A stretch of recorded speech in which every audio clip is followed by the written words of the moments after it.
This video contains discussion of some serious topics like war and therefore is not intended for audiences under 13.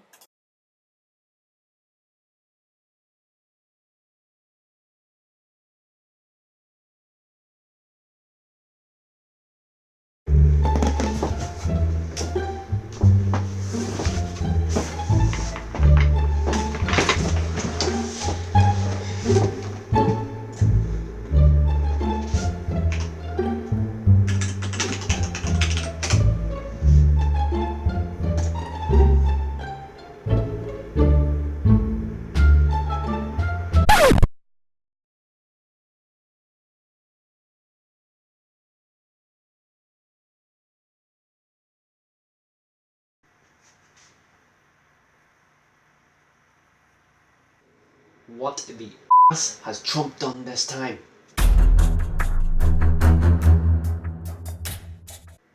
Hello everyone, Sub-Zero the Ice Ninja here, and if you couldn't already tell, this is probably the closest we've ever gotten to World War III actually happening.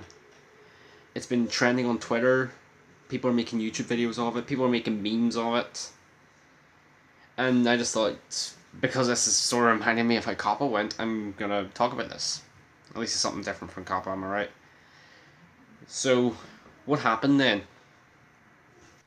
Basically what happened was that General Qasem Soleimani, one of Iran's the most top-ranking general in Iran, was killed yesterday by a United States drone strike. And who ordered this drone strike? You guessed it, this asshole right here. Now, how likely is this to actually escalate into World War III, you may be asking? It might not be likely, but on the off chance that it is, and that's why people are making memes of it, it is quite close. Tensions between Iran and the United States are rising more than ever now. And it's like, you can just get that feeling that, oh god, because people are memeing about it, because people are talking about it, you can get that feeling that it is kind of the closest we've ever really gotten to World War III actually happening. Well, at least between the United States and Iran. I'm not including like the Cuban Missile Crisis or anything, but I'm sure you can guess that. Like, I'm sure you're wondering right now, like, why do the United States and Iran hate each other so much? Well, I can actually answer that. The reason the United States and Iran hate each other so much is because back in the 70s, Iran had a monarch. The Shah of Iran was rich, while all the people of Iran were poor. And because of that, the people of Iran hated the Shah. And the US backed the Shah during the eventual revolution that came up from the people against the Shah. So, and because the US backed them, and because the Shah lost the revolution, and the people won and put a new Shah in, that was anti the old monarch. And because of that, because the US backed the old monarch, they hate the US, and it's been like that ever since. Now, why are people thinking this is going to be escalating into World War III then? Because, well, first of all, it was declared an act of war by the Iranian government. And just today, Iran raised this flag right here that just appeared on screen, which is a red flag that they only ever raise during war times. Or when it basically says they're ready for war. The red colour of the flag signifies, in Shiite culture, the red colour signifies a bloody revenge. The text on the flag, when translated to English, means those who want to avenge the blood of Hussein.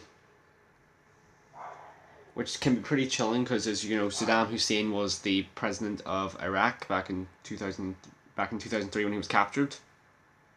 And that's probably the phrase I just said there. That's probably going to get this video taken down, but I don't care. I just want to talk about this. For those of you who don't know, this justice flag has been raised on the Jamkaran Mosque on the outskirts of Qom in Iran, and which is a massive mosque in Iran. It's a major point. It's a major point of Iran as well, and the flag was raised there. And then another point to bring up as well is that during the funeral of Soleimani in Baghdad, Iraq, there was chants going on that everyone was shouting "Death to America," during the funeral, which can also be sort of, you can also sort of interpret that as a bit of a, like a war starting phrase. Also, I saw this other article here as well, I've just pulled it up there, about Iran, President of Iran, Rouhani, wanting to negotiate with President Erdogan of Turkey to hopefully get some Turkish help for Iran. I'm not sure how that's going to go, considering Turkey has their hands full with Syria right now, but... And another point to bring up is that there was a map of places that Iran plans to attack, where there is United States soldiers on standby, places like Syria, Kuwait, Bahrain, and Pakistan, which is how it could escalate into a world war, because they're going outside of their general boundaries into other areas. That's why people could think this is a world war, probably, rather than just sticking between Iran. But if a World War III were to happen, I'm at least thankful that's with Iran and not like North Korea or Russia or China, because they have nuclear weapons. Iran doesn't right now, even though they try to. But right now, Iran doesn't have nuclear weapons, so if they have to go to war, start World War III, I'm at least glad it's with Iran and not like North Korea or anything.